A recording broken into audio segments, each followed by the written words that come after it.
வணக்கம் நண்பர்களே. கொடையே தன்னை விட பெரிதென்னும் வாழ்ந்த நம் முன்னோரின் வரலாற்றை இன்று காணப்போகிறோம். முல்லைக்கு தேர் கொடுத்த பாரி.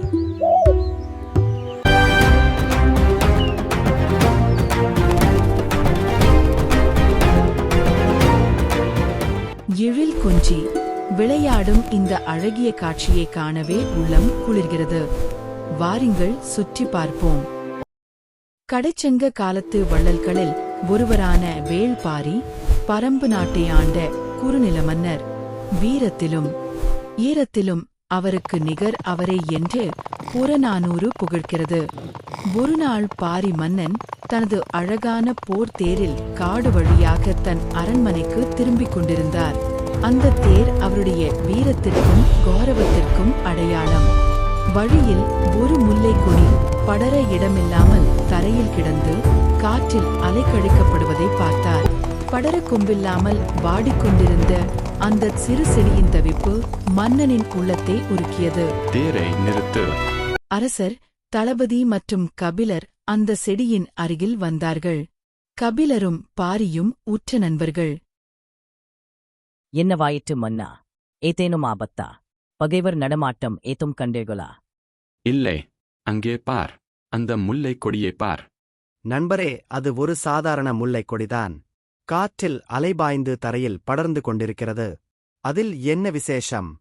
கபிலரே, அது சாதாரணமாக அலைபாயவில்லை, தவித்துக் கொண்டிருக்கிறது.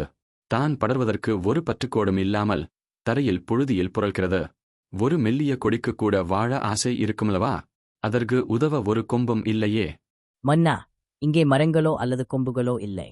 நாம் அரண்மனைக்குச் சென்று ஆட்களை அனுப்பி இதற்கு ஒரு பந்தல் அமைக்கச் சொல்லலாமா? அதற்குள் இந்த கொடி வாடிவிடுமே. இதோ என் தேரையே இந்த கொடிக்கு கொடுக்கிறேன். என் தேர் இனி இந்த கொடி படரும் பற்றுக்கோடாக இருக்கட்டும்.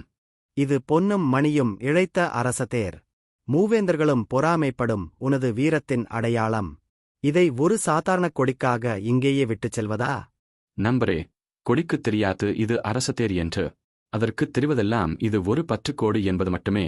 என் தேர் வீரர்களைச் சுமந்ததை விட இந்த மென்மையான மலர்களைச் சுமப்பதையே பெருமையாகக் கருதுகிறேன்.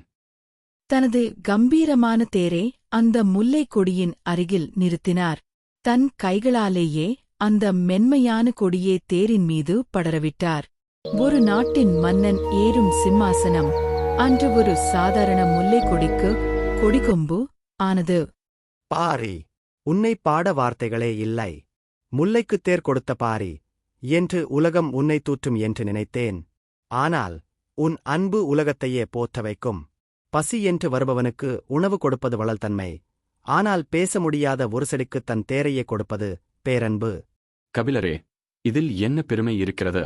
இயற்கை நமக்கு கொடுத்ததை நாம் இயற்கைக்கே திரும்பக் கொடுக்கிறோம். தேரை அங்கேயே விட்டுவிட்டு ஒரு சாமானியனைப் போல தன் அரண்மனைக்கு நடந்து சென்றார் பாரி. உதவி கேட்க முடியாமல் இருக்கும் உயிருக்கும் உதவி செய்வதே சிறந்த மனிதன் என வழிகாட்டினார் நம் மன்னர். மூலப்பாடல்.